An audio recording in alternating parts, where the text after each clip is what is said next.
नदीम अख्तर भाई की बातों ने रंजीदा कर दिया।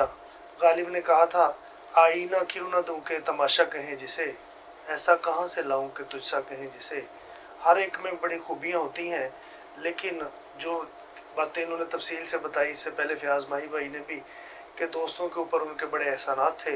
उन्होंने अपने घर को, उन्होंने अपने दफ्तर को, उन्होंने अपने वसाइल को हमेशा अदब अतफाल से वाबस्ता लोगों के लिए बरूकार लाए।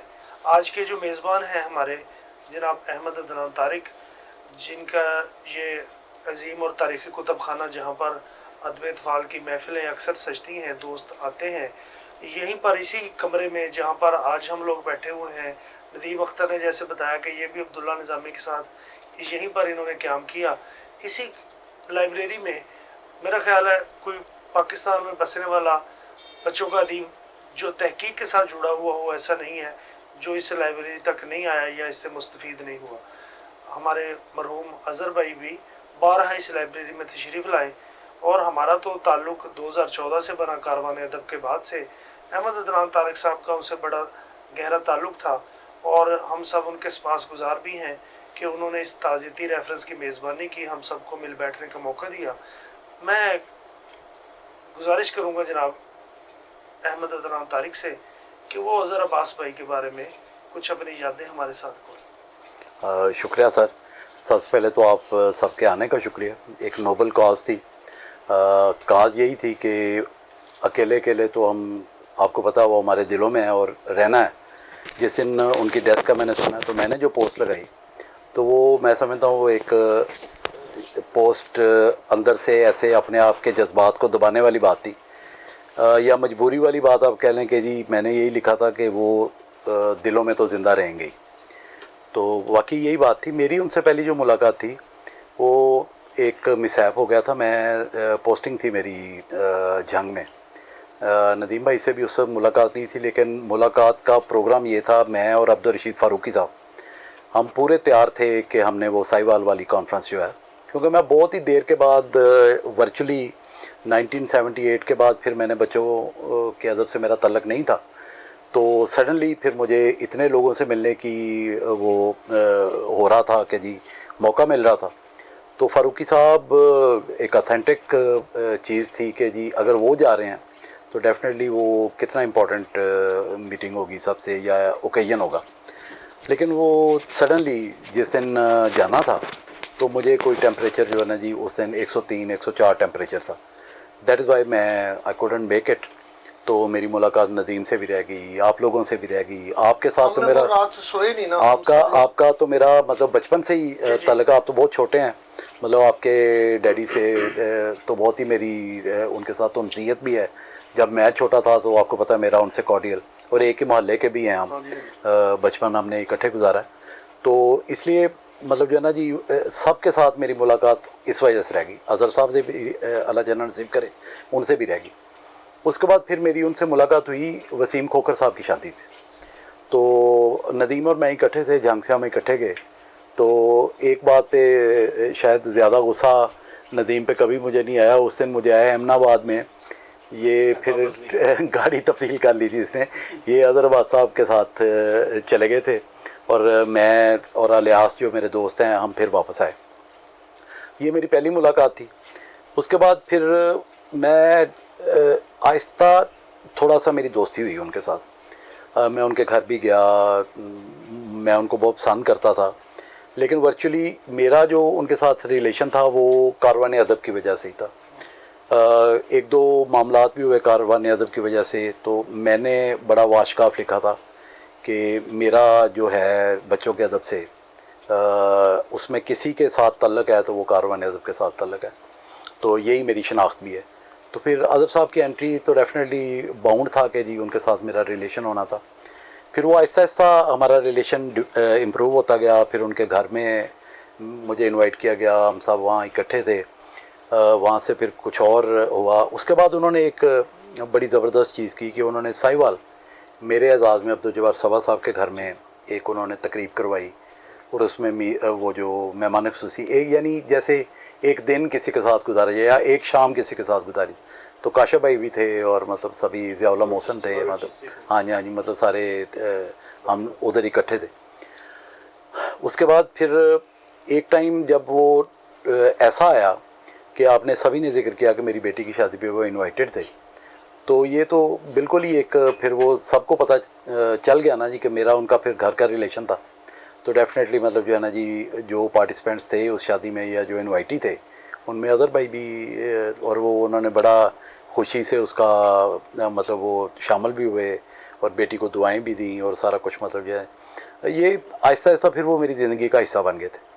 اچھا میرا اظہر بھائی کے ساتھ کیونکہ وہ فیصل آباد میں خاصی دیر رہے، ان دنوں میں میرا پرابلم یہ ہو گیا کہ میری پوسٹنگ جو ہے وہ ٹوبہ میں ہوگی، لیکن پھر بھی مطلب سم ہاؤ کہتے تو یہی ہے نا، دو سرکاری آفیسر جو ہیں وہ کم مل سکتے ہیں، اگر ایک فارغ ہے تو دوسرا فارغ نہیں، دوسرا فارغ ہے تو ایک فارغ، لیکن سم ہاؤ ہم نے وہ ایک ٹیلی فونک رابطہ یا ان کا گھر پہ آنا، اس کے بعد پھر وہ میرے لیے انہوں نے سوچنا شروع کر دیا باقاعدہ، جب وہ آہستہ آہستہ مطلب جو ہے نا جی چلیں میں تھوڑا سا پرانا ہوتا گیا تو انہوں نے میرے لیے باقاعدہ سوچنا شروع کیا، سوچنا اس طرح کہ جی کوئی تقریب کروا لیں یا کوئی مطلب گیٹ ٹوگیدر ہو، تو اس میں مستقل ان کے ساتھ وہ رابطے میں تھا۔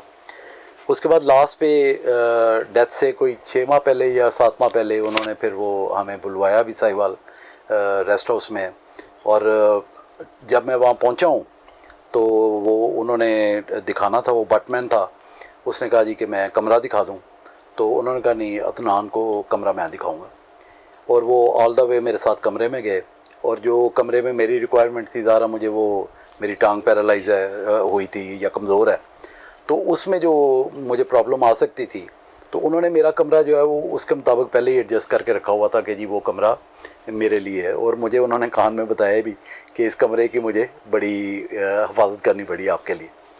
تو thank you for everything Azhar Abbas was very fine writer for children, ان کی کہانی جو ہے وہ چلتی تھی سفر کی طرح، اور وہ جتنی پروجیکشن شاید کئی گورنمنٹس نہیں کر سکی بلوچستان کی، وہ انہوں نے اپنی کہانیوں، بچوں کی کہانیوں کے ذریعے انہوں نے بلوچستان کی he was a very good representative of Balochistan. ہر جگہ جہاں وہ جاتے تھے تو وہ ایک جیسے وہ سنگ میل ہوتا ہے یا وہ لکھا ہوتا ہے کہ یہ بندہ بلوچستان کی ریپرزنٹیشن کر رہا ہے، وہ کر رہا ہے۔ شاید انسپیکٹر صاحب وہ زندہ رہتے تو بچوں کے ادب کی کوئی ایک قومی کانفرنس بلوچستان میں بھی کروانے میں کامیاب ہو جاتے، کیونکہ ان سے کئی دفعہ اس موضوع پہ بات ہوئی تھی کہ لاہور میں اگر اتنی بڑی کانفرنس ہو گئی جس میں انتظار حسین صاحب صدارت کریں، اس سے آگے اور کیا پاکستان میں ممکن تھا۔ اردو تو جب ان سے کہتے تو وہ مذاق میں یہ کہتے کہ ابھی جب حالات سازگار ہوں گے تو تب ان چیزوں پہ دیکھا جائے۔ دیکھیں جیسے ندیم نے بات کی ہے نا، دیکھیں پوائنر جو ہے نا جی کہہ لیں نشاط ثانیہ ری اینیسنس آف چلڈرن لٹریچر، انتظامی طور پہ اس کے ہاتھ میں، ٹھیک ہے نا جی، ہی اسٹارٹڈ آل، ساہیوال والا جو فنکشن تھا نا، that was renaissance of children literature انتظامی حساب سے۔ میں بھی ندیم نے لکھنے میں جیسا کہ میں اسے ہمیشہ اس سے لڑتا ہی رہتا ہوں کہ جتنی پوٹینشیل ہے تم میں اتنا تم لکھتے نہیں، تو لیکن انتظامی امور میں کوئی دوسرا بندہ نہیں جو جتنا ندیم نے کام کیا، یہ تو ویل ایکنالجڈ بات ہے۔ اس کے بعد جو ہے نا جی جیسے آپ نے انذار حسین صاحب کا ذکر کیا، اس سے پہلے اکٹھے ہم نے 1-2 فنکشنز کیے، میری کتابوں کا ہاں جی وہ رونمائی تھی، اس میں عطاء اللہ قاسمی صاحب اور بلکہ 2 فنکشنز میں عطاء اللہ قاسمی صاحب انہوں نے صدارت کی، اور سب سے بڑی بات یہ تھی کہ میں نے قائل کیا جنگ میں اشتیاق احمد صاحب کو، اللہ جنہ نصیب کرے، ان کے بیٹے کی شادی تھی 2 دن بعد تو وہ آئے اور انہوں نے آ کے اسی طرح اٹلانٹس پبلیکیشن کے جو مالک ہیں یا روئے رواں ہیں فاروق صاحب، وہ ایک فلائٹ سے آئے ہمارا فنکشن اٹینڈ کرنے کے لیے اور دوسری فلائٹ سے کراچی واپس گئے الحمرہ میں۔ تو اس طرح کی بہت سی چیزیں ہیں۔ اچھا یہ جو سٹارٹ ہوا، اور اب آپ دیکھیں کہ اسی فورم پہ میں آپ کو بتاتا ہوں کہ اب یہ جو رونا دھونا تھا کہ جی دیکھیں جی بچوں کا ادب پنپ نہیں رہا، بچوں کا ادب بیک کو جا رہا ہے، یہ ہو رہا ہے وہ ہو رہا ہے، تو آج بچوں کا ادب جتنا چھپ رہا ہے وہ آپ کے سامنے ہے، بہت ہی اپسی ڈاؤن فرق پڑا۔ اور اس سارا جو سفر تھا، اس سفر میں جو آگے تھے بندے، ٹھیک ہے نا، ان میں اظہر عباس کا نام مطلب جو نا جی ہر فنکشن میں ہر جگہ پہ آپ نے سبھی دوستوں نے ان کے ایک پہلو یا 2 پہلو جو پرسنالٹی ان کی تھی اس کے مطابق بات کی۔ Financially he was there all the time, morally he was there all the time, तहकीक के हिसाब से he was there all the time. अब वो उनके वो रह गए नावल, मेरे से भी उनका रब्ता था नदीम के साथ, आपको भी पता है वो इंग्लिश में उन्होंने नावल लिखे और उसके बाद मतलब जो है ना जी वो इंशाल्लाह वो करेंगे सारे मिलके, मतलब जो है उनको पब्लिश भी करवाएंगे। जी जी, ही वॉज अ लेजेंड, ठीक है ना जी। ज़िंदगी मिलनी, थोड़ी मिलनी, ज़्यादा मिलनी, ये तो अल्लाह पे डिपेंड, मतलब ये तो अल्लाह की मर्ज़ी, एक सांस भी हम नहीं ले सकते। लेकिन जितनी ज़िंदगी मतलब उन्होंने जी वो बहुत ज़बरदस्त था, without any blemish, without any apparent blemish. मतलब हमें तो कोई पता नहीं ना, हमें तो वो बहुत अच्छा भाई, बहुत अच्छा दोस्त, बहुत अच्छा इंसान, हम इस रूप में उसको जानते हैं। अब इससे जो ये सारी जो मैंने गुफ्तगू की है ना जी अभी, कि वो अनब्लेमिश उनका जो कैरियर था, उससे मुझे बड़ी तारीख मिलती। मेरी तारीख ये है कि पुलिस जैसे डिपार्टमेंट से, जहाँ मैं, एक तो होता है ना डॉर्मेंट किस्म की जॉब करने वाला बंदा, नहीं, मैं तो मुस्तकिल SHO लगा रहा हूँ। कई लोग मुझे कहते हैं भी आप SHO इतनी दफ़ा लगे हैं कि ये भी शर्म वाली बात है, आप DSP होते तो शायद इतनी दफ़ा SHO ना लगते। तो लेकिन मैं SHO तो था।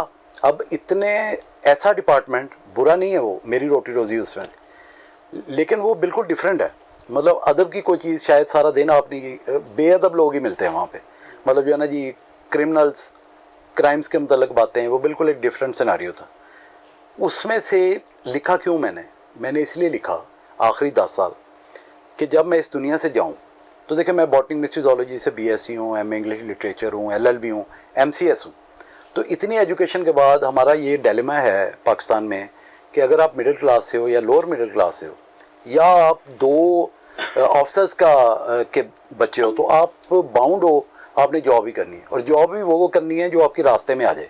ये नहीं कि आपकी इंक्लिनेशन किधर है या आप क्या चाहते हैं। अगर मैं सारा टैलेंट मेरा पुलिस की जॉब में ही होता तो फिर ये 50 किताबें ना मैंने लिखी होती, कुछ ना कुछ तो था ना जी प्रॉब्लम। और ये बड़े लकी लोग होते हैं जिनको प्रोफेशन जो है वो अपनी लाइकिंग से मिल जाता। जॉब मैंने और की, लाइकिंग मेरी और थी, और मैं इसको पूरी डिग्निटी और इंटेग्रिटी से नौकरी करने के बाद 40 साल मैं अपना इमेज तब्दील करना चाहता था। मैं उस जगह पे जाना चाहता था जितना मेरी एजुकेशन थी या जितना मेरा टैलेंट था। तो उसको चेंज करने के लिए जो आखिरी 10 साल मैंने मेहनत की, वो इसलिए की कि जब मैं इस दुनिया से जाऊं तो मुझे किसी राइटर के हिसाब से याद किया जाए, या मैं को पोइट के हिसाब से याद किया जाऊं। अब बच्चों के अदब में यू गेट नथिंग फाइनेंशियली, आपने लगाना ही है ना पैसे, तो यहाँ तो वॉलंटियर ही आते हैं। मतलब यहाँ पैसे कमाने के लिए तो कोई नहीं आता, सबको पता भी है। अगर कोई गलती से आ भी जाए तो उसका वो खुमार उतर जाता है कि जी वो गलती से आ गया, पैसा तो नहीं है।